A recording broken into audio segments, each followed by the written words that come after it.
कई startup air टैक्सियों के बिजली से चलने वाले कॉन्सेप्ट और मॉडल ला रहे हैं। बढ़ते बाजार के साथ कंपटीशन भी बढ़ रहा है। मुझे लगता है कि इनकी संख्या अगर 100 से ज्यादा नहीं तो कम से कम कुछ दर्जन तो होगी, और सिर्फ कुछ ही कंपनियां इसे बना पाएंगी और कामयाब होंगी।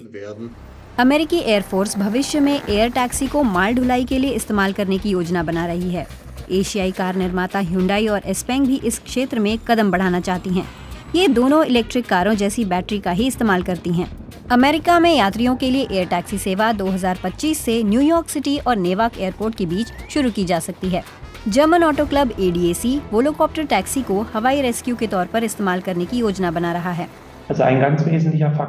एक अहम बात यह है कि एक हेलीकॉप्टर की तुलना में हमारे एयरक्राफ्ट खरीदने और रखरखाव में काफी सस्ते हैं।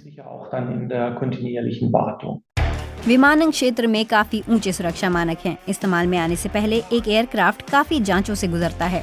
दुर्घटना होने की आशंका 1 अरब घंटे की उड़ान में सिर्फ एक बार ही है।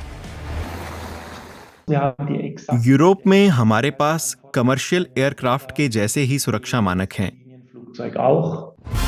यूरोपीय संघ की एविएशन सेफ्टी एजेंसी यूरोप में हवाई यातायात को नियंत्रित करती है। हवाई टैक्सियों के संचालन के लिए साफ तौर पर नियम परिभाषित किए गए हैं। पायलटों के लिए इसका मतलब है नए ट्रेनिंग कोर्स और नए सर्टिफिकेशन। आज हमारे पास जो नियम उपलब्ध हैं उसमें मानकर चलते हैं कि हमारे पास एक पायलट आ रहा है जिसके पास एयरक्राफ्ट या हेलीकॉप्टर के लिए कमर्शियल पायलट लाइसेंस है, जो निश्चित ही जानकारी और कौशल के साथ साथ काबिलियत भी है। वोलोकॉप्टर पहली कंपनी थी जिसे पायलट प्रशिक्षण की मंजूरी मिली थी। अब वो प्रशिक्षण कार्यक्रम तैयार कर रहे हैं। हमें कमर्शियल लाइसेंस वाले ऐसे पायलटों की जरूरत है जिन्होंने बतौर कमर्शियल पायलट एयरप्लेन या हेलीकॉप्टर उड़ाए हों। इसके बाद ही हम उन्हें कन्वर्जन ट्रेनिंग देते हैं। ट्रेनिंग का जरूरी हिस्सा ये भी है कि पायलट एयर टैक्सी को आपात स्थिति में नियंत्रित करने में सक्षम हो, जैसे कि बर्फ, तूफान या फिर तेज हवाएं, या फिर तकनीकी गड़बड़ी होने और सिस्टम में खराबी आने पर। पायलटों के लिए टेक ऑफ और लैंड करना खासा तनाव भरा होता है। आप दिन भर टेक ऑफ और लैंडिंग कर रहे हैं, ऐसे में दुर्घटना की आशंका बढ़ जाती है। इसीलिए ऐसी स्थिति के लिए बिल्कुल अलग तरह के नियम और काम के घंटे चाहिए। अगर एयर टैक्सी सच में उड़ती हैं, तो हमें भी पूरी तरह नए हवाई रास्तों और नियमों की जरूरत होगी। यूस्पेस सिस्टम यूरोप में लागू किया जा रहा एक नया हवाई यातायात मैनेजमेंट सिस्टम है।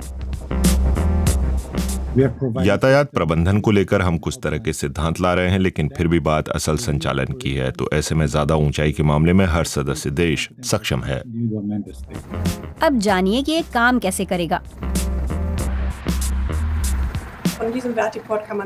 एक ऐप के जरिए आप वर्टिपोर्ट से एयर टैक्सी बुक कर सकते हैं। वर्टिपोर्ट पर यह आपका इंतजार करेगी और वहां से यह आपको एक ही शहर या दूसरे शहर या फिर जहां भी आप जाना चाहेंगे वहां लेकर जाएगी।